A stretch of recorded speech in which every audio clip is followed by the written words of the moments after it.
இன்றைக்கி லஞ்சுக்கு காலையிலேயே வெஜிடபிள் பிரியாணி பண்ணியாச்சு. இன்றைக்கி வந்து கிட்னி பீன்ஸ் இருக்குல்ல, அதை யூஸ் பண்ணி தான் பிரியாணி செஞ்சுருக்கேன். அதாவது பட்டாணி, கேரட்டு, பீன்ஸ் 3மே மெயின் இன்க்ரீடியன்ட் அது இருந்துச்சு.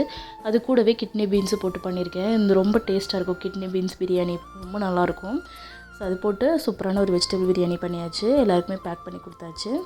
இது கூடவே வந்து வெள்ளரிக்காய், அதுக்கப்புறம் காலிஃப்ளவர் பொரியல், அதுக்கப்புறம் புதினா சட்னி இதை வந்து பேக் பண்ணி கொடுத்துட்டேன்.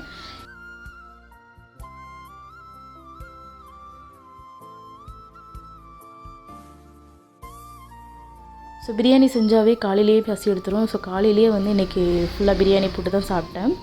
பிரியாணி எனக்கு மட்டும் வந்து தயிர் பச்சடி பண்ணிக்கிட்டேன். ஹஸ்பண்டுக்கு வந்து பிடிக்காததுனால அவங்களுக்கு பண்ணல. ஸோ கூட வந்து தயிர் பச்சடி மட்டும் எக்ஸ்ட்ரா பண்ணி காலையிலேயே வந்து அது காலையிலனா ஒரு 12 மணியை போல் நம்ம சாப்பிட்ற வேலையெல்லாம் முடிச்சுட்டு சாப்பிட்றதுக்கு 12 மணி ஆயிடுச்சு. ஸோ லஞ்சும் முடிச்சுட்டு கடை வேலையை இன்றைக்கி ஸ்டார்ட் பண்ணிட்டேன். கடையில் பார்த்திங்கன்னா இன்றைக்கி ஒரு 2 சாரியோட ப்ளவுஸ் டிசைன் தான் காமிக்க போகிறேன். ஃபஸ்ட்டு சாரீ வந்து ப்ளூ கலரில் சாண்டில் கலரில் முந்தி வந்துச்சு. அதோட ப்ளவுஸுமே வந்து கான்ட்ராஸ்ட் கலரில் கொடுத்துருந்தாங்க. ஸோ இதுக்கு வந்து ப்ரூச்சஸ் ப்ளவுஸ் ரெடி பண்ணியிருந்தேன். கிளைண்ட் வந்து சில ஹேங்கிங்ஸ் வாங்கி கொடுத்துருந்தாங்க. இந்த மாதிரி வேணும் அப்படின்னு சொல்லிட்டு அவங்க கேட்ட மாதிரி அவங்களுக்கு வச்சு கொடுத்துருந்தேன்.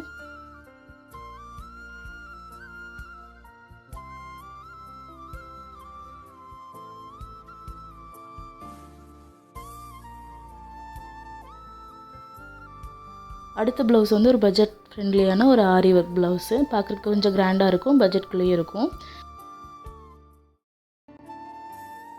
ஸோ இந்த டிசைன்ஸ் எல்லாமே எப்படி இருக்குது அப்படின்றத கமெண்ட்ஸில் சொல்லுங்கள். உங்களுக்கும் இந்த மாதிரி ஏதாச்சும் டிசைன் பண்ணணும், கஸ்டமைஸ் பண்ணணும், எங்களை காண்டாக்ட் பண்ணுங்கள்.